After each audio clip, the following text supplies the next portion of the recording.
Takže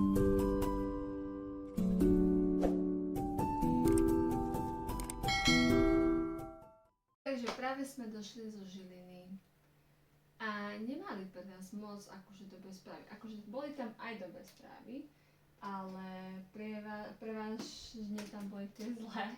Rinko má tak trošičku pokazenú pečeň a celkom pokazenú, nie trošičku, ako že trošičku pokazenú, ale to som tak zmiernila, hej. Má celkom pokazenú pečeň. Práve dneska bol teda na vyšetrení, tam sme sa teda o všetkom dozvedeli. Som sa zasmiala, lebo som hovorila, že asi na budúce skontroluje aj tú moju. Tak sa začala na mne smiať, že dobre, tak na budúce si ľahneš ty. To nebol vtip, ja by som fakt chcela im jednak to skontrolovala. Akože síce testy mám v poriadku všetky, ale viete, na obrázku to môže vyzerať ináč. No. Akože dosť nás mrzí to, že sa to zistilo až teraz, hej. Že sme si všimli, že začal nám obžúvať linku, alebo že žuje väčšinou vápno a nežuje nič akože také klasické, čo by mal. A ako dosť nás trápilo to, tak akože pozerala sa pani doktorka aj na takéto veci. Pozerala na zúbky a že tie sú naozaj veľmi v dobrom stave, že je akože veľmi rada. Akože má ukážkový chrup, povedala.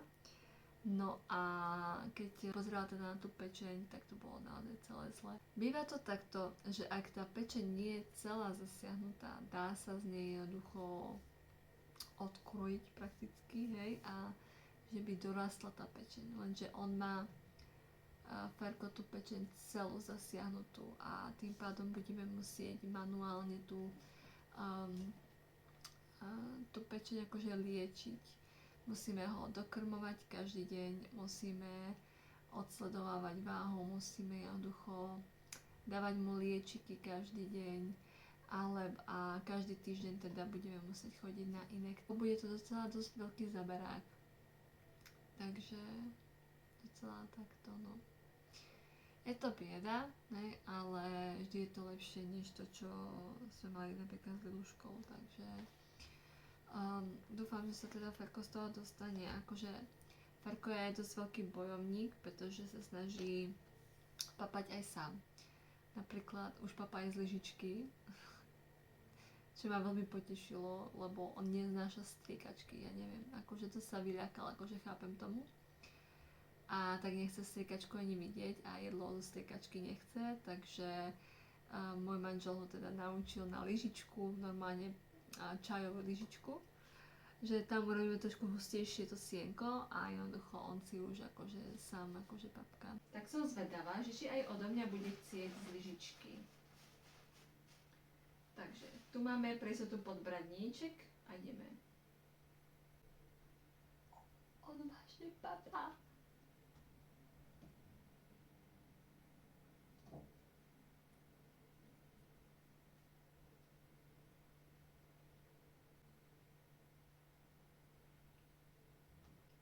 Papaj, neboj sa, ja nikam neutekam. Trošku ti to dám nižšie, takto.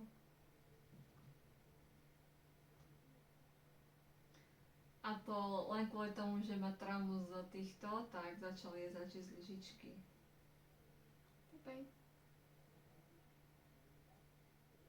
Cestovali sme skoro naozaj celý deň. Je aj chorúčky, má zapálené akože hrdielko. A to je samozrejme, lebo akože ťaháme ho hore dolu teraz, hlavne teraz, keď je zima. To je najhoršie takto chodiť. Po operácii to všetko sa akože hojí, čo sme akože riešili tie zúbky a to líce a aj všetko, aj to prerezanie, čo tam mal, tak to mu už akože začalo zarastať. Už to vyzerá oveľa lepšie a čo sa týka teda tej pečene, tak to bude beh na dlhú trať. Takže budeme musieť teda dosť dlho ho liečiť a hlavne Ferko sa teda musí snažiť a bojovať, takže uvidíme, čo to teda spraví. Dneska som mu dávala ja akože sienko, to tekuté z tej lyžičky. No bol taký už aký vystrašený, hej. Dal to tam celú lyžičku a teraz večer už keď sme prišli, tak jednoducho zjedol síce len polovičku, ale zjedol, takže som... No a Ferko nám už trošku aj zahundral, takže som bola veľmi šťastná, akože keď som počula ho hundrať. Teraz momentálne sa tam trošku asi, akože ako keby tam bol spolospánku, trošku tam spí a ja by som si chcela ísť ľahnuť. Ale ešte mám nejakú vec na práci a ešte si chcem dať sprchu, pretože celý deň byť vonku a čakať na veci a riešiť veci, to je trošku viac únavné, hlavne pre mňa, hlavne po tom všetkom, čo sa deje, takže takto no.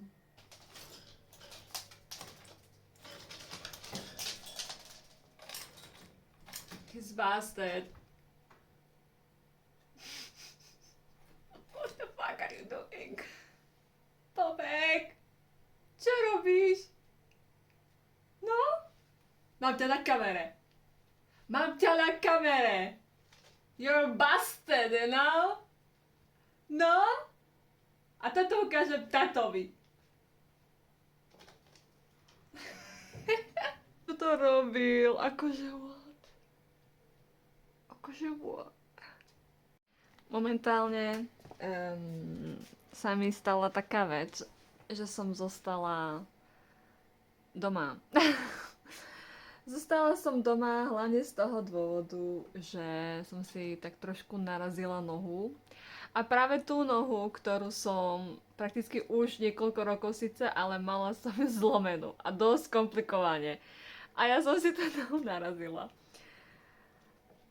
Snažila som sa tú nohu dajako rozchodiť. Dúfala som, že nebude zlomená, ale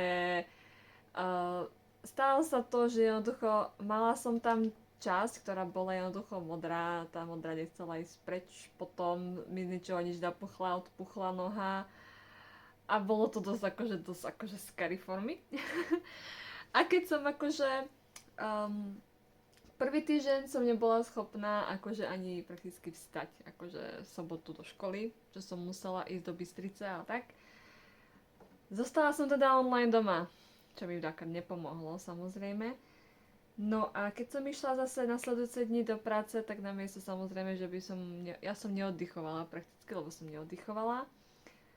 No a keď som si akože robila svoju prácu, tak jednoducho moja noha jednoducho dávala výpoveď.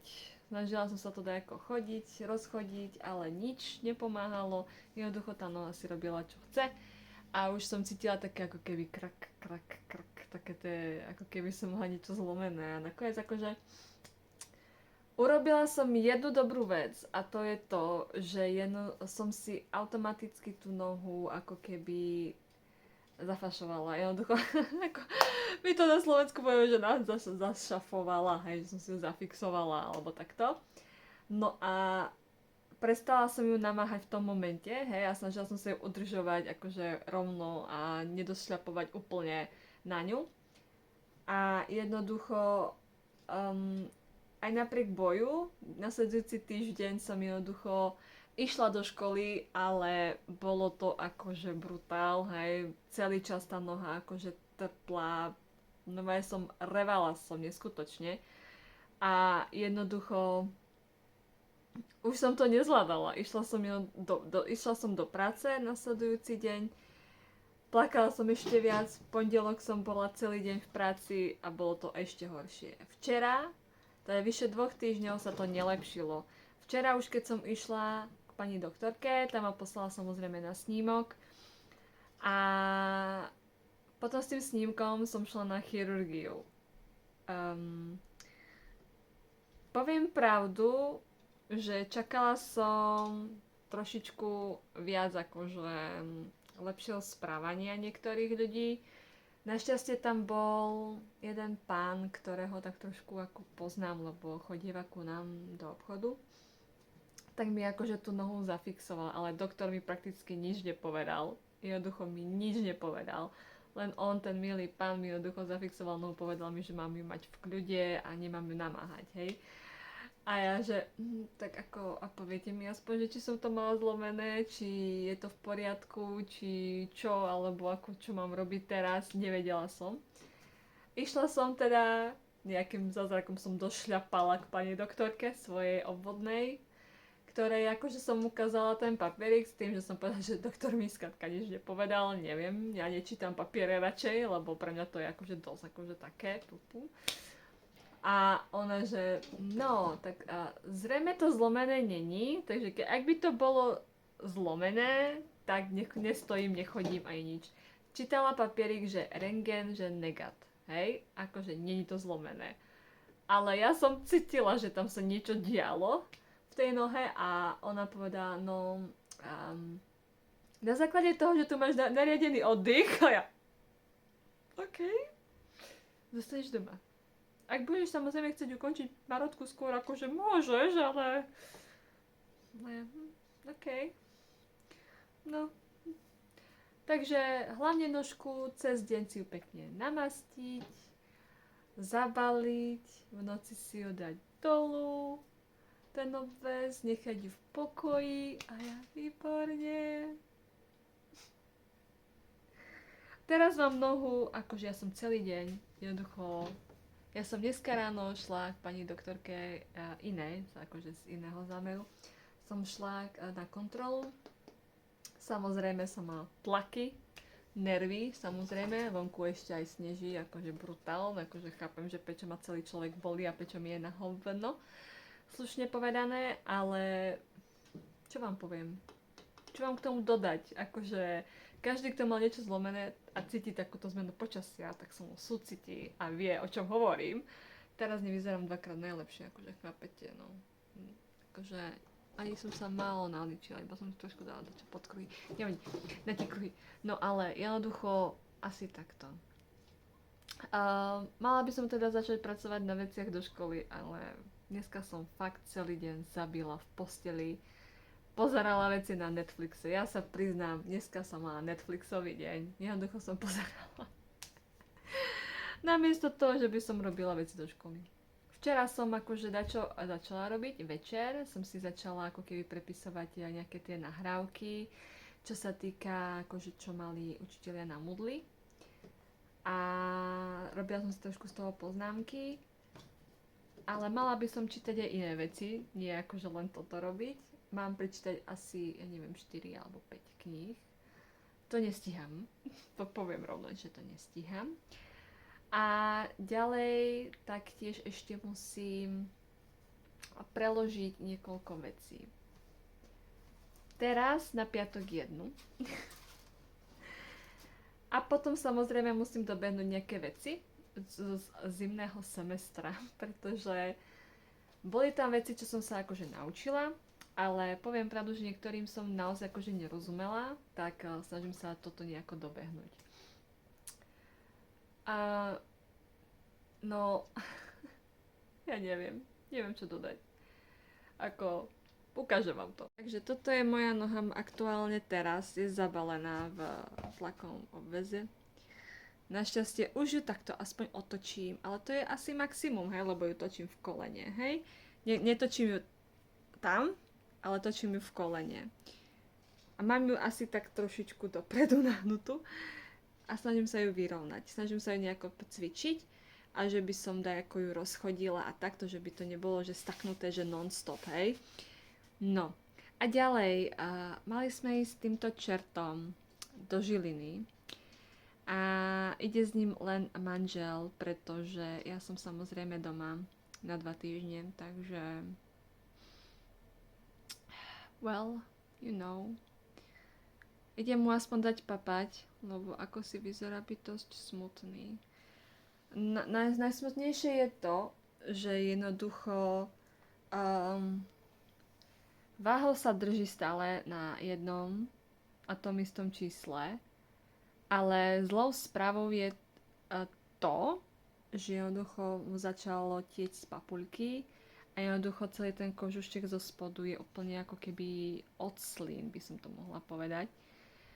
Není to boh vie čo, pretože si pamätám, že čo to urobilo s činčilou, keď náhodou niečo so zubkami Paradoxom je to, že keď bol na operácii prvýkrát, vidíte, že papa nie, idem mu dať, tak ako normálne, že otvoril očka, tak jednoducho si na mňa pozrel. Dáš mi aj to papať, alebo nedáš mi papať? Dám ti papať. Hlavne tým čertom tam hore, čo mi vyvádzali.